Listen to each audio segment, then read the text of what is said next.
तमाम हंगामे के बीच लोकसभा में प्रश्नकाल चला और उसमें हनुमान बेनीवाल साहब ने किसानों की समस्या और ऋण को लेकर सवाल पूछा। ये बात करते हैं, बेनीवाल साहब हमारे साथ हैं और आप देख रहे हैं कि ये उनके सवाल थे जो उन्होंने सरकार से पूछे थे। बेनीवाल साहब, क्या जवाब आपको मिला और क्या आंकड़े दिए गए कृषि ऋण को लेकर? देखिए, मैंने सवाल पूछा था कि राजस्थान सहित देश के अंदर किसानों पर कितना कर्जा है, बैंकों सहित आप अलग अलग बताएं। और जो डाटा हमें दिया उसमें राजस्थान राज्य में 1,74,000 करोड़ से ज्यादा का बकाया किसान के ऊपर कर्जा, बैंकों सहित तमाम जो कर्जा है। और कर्ज माफी की हमने मांग करी कि सरकार अपनी मंशा बताएं कि सरकार कर्जा माफ करना चाहती कि नहीं चाहती है। तो उसमें मंत्री जी गोलमाल हो गए, उनको पता ही नहीं क्या जवाब देना। जब लोकसभा अध्यक्ष जी ने बीच में बोला, इंटरव्यू किया कि आप तो राजस्थान का बता दो कि राजस्थान में किस सरकार ने कर्ज माफी का वादा किया था, आप बताओ मंत्री जी। तो मंत्री जी उस बारे में नहीं बोल पाए किसने वादा किया। कांग्रेस पार्टी ने भी राजस्थान के अंदर वादा किया था, भारतीय जनता पार्टी ने वादा किया था किसान का हम कर्जा माफ करेंगे, लेकिन नहीं हुआ। और देश का किसान कर्जे के बोझ के तले आत्महत्याएं कर रहा।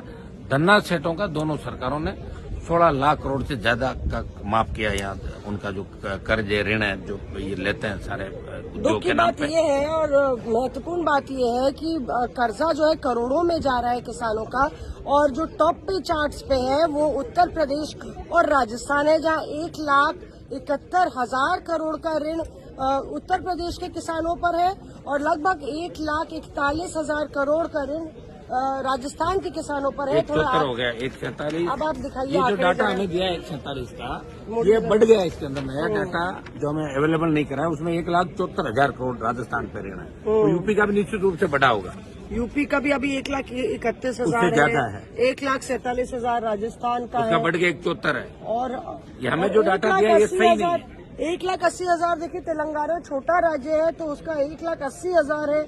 1,61,000 महाराष्ट्र के किसानों का, जिस तरह से बेनीवाल साहब बता रहे कि इससे और ज्यादा भी बढ़ गया। जो डाटा दिया गया पुराना डाटा है, लेटेस्ट जो डाटा है तारीख है उसके साल का है।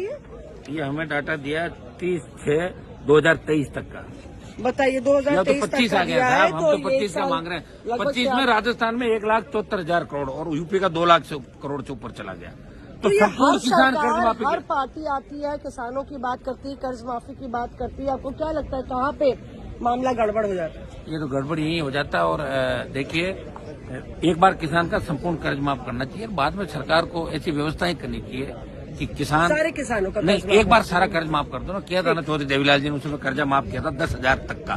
तो ऐसा कुछ कर दे कि भाई 1 लाख मूल है, 50,000 मूल है, 2 लाख मूल, उसका एक बार माफ करते हैं तो किसान को बूस्टर डोज मिलेगा, किसान देश का एक बार मजबूत हो जाएगा। शुक्रिया हमसे बात करने के लिए। तो देश के अन्नदाता का पूरा कर्जा माफ होना चाहिए, ये है हनुमान बेनीवाल साहब की मांग। संसद में कभी कभी तमाम रस्साकशी और तनातनी के बीच मुद्दों की भी बात हो जाती है। जिस तरह से लोकसभा स्पीकर ने भी आज कहा कि आप मेज तोड़ने आए हैं, नारे लगाने आए हैं या प्रश्नकाल में हिस्सा लेने आए हैं। दोनों ही सत्ता पक्ष और विपक्ष हमने देखा है